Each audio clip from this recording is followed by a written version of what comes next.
Hi, I'm firearms attorney Gilbert Ambler, and I'm back to talk about a case that has been out for a little while now, U.S. versus Rahimi. And when it first came out, I didn't do a video on it, didn't get around to doing a video on it, and I thought, it's time that I rectify that, because there were actually a couple of helpful things that came out of Rahimi that I want to talk about.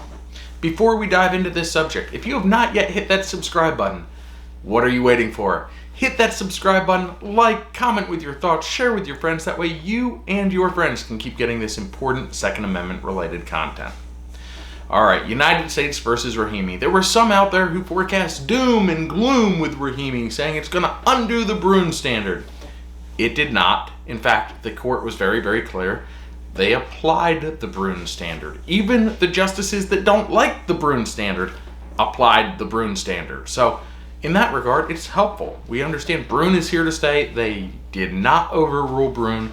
They applied it. They said, we're looking, once the text of the Second Amendment is implicated, we are looking to text, history, and tradition to see if a law can be upheld. And in this scenario, what they said is a facial challenge is going to fail, because for a facial challenge to succeed, the law against those subject to domestic violence restraining orders would have to never ever be unconstitutional. And they said, obviously there are some situations where people subject to domestic violence restraining orders can constitutionally be prohibited from possessing firearms, similar to some of the ways that firearms were restricted to certain persons at the time of the founding, similar to, for example, the surety laws that were in place. And essentially what the court said was dangerous people can be temporarily prohibited from possessing firearms.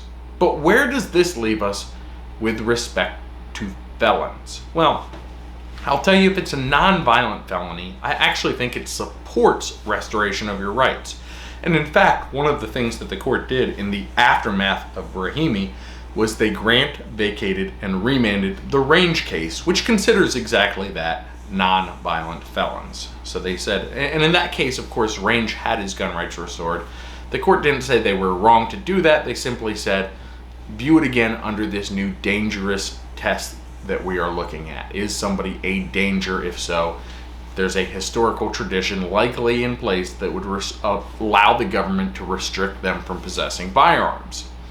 Now, if you are a violent felon, I don't think the chances are very good that you're going to get gun rights constitutionally restored to you. There are, of course, always processes that you can try, right? You can still seek a pardon, you could still seek an expungement, you can still seek a restoration of rights.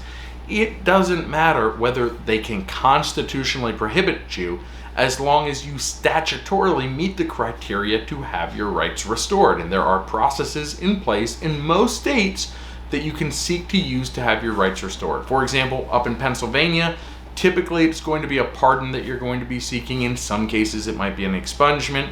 In Virginia, going to be a gun rights restoration for a Virginia state conviction that you can seek. And I have absolutely seen people convicted of violent felons, even if it might be constitutional to restrict them from firearms, a state can still make the decision to restore their rights. And although it would be constitutional to restrict them, it's also constitutional to give their rights back. Okay, the Constitution limits in one respect, but it doesn't prevent you from having your rights restored, provided you meet the statutory requirements. And of course, I'm talking about 18 U.S.C. 921 and 18 U.S.C. 922 combined, which set these standards forth on who is a felon under the federal laws. Now, I think the more interesting thing that came out of Rahimi, and something that a lot of people missed, was a footnote that Justice Thomas dropped. Justice Thomas was the lone dissenter in Rahimi. He was the only justice who thought that there might be some issues, and essentially what he said is, I think there's some issues with the how and the why portion of the current 18 U.S.C. 922 G8 prohibition on those subject to a domestic violence restraining order from possessing firearms. He said there were laws that restricted people from possessing firearms in the past, but how they were implemented was a bit different. So that was his dissenting opinion. But in the dissent, he dropped a footnote that I think is very valuable, because it's one of the things that the government loves to misuse, which is dicta from Heller and dicta from Brun. And the dicta suggested in Heller and Brun that felons could be constitutionally restricted from possessing firearms. And Justice Thomas dropped a footnote to everyone and said, just so everyone is aware, that was dicta when we talked about felons in Heller and dicta when we talked about it in Brun. It was not essential to our holding and therefore it does not bind other courts.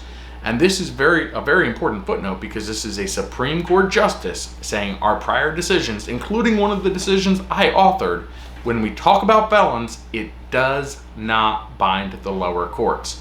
And the reason that's so important is because a lot of lower courts have really been hanging their hat on dicta in Heller and Brun surrounding the fact that it is constitutional, or presumptively constitutional rather, to restrict firearms for felons, to restrict commercial activity regarding firearms, and to restrict firearms in sensitive areas.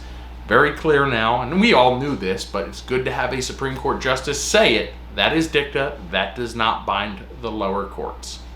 If you enjoyed this content, hit that subscribe button for us. Until next time.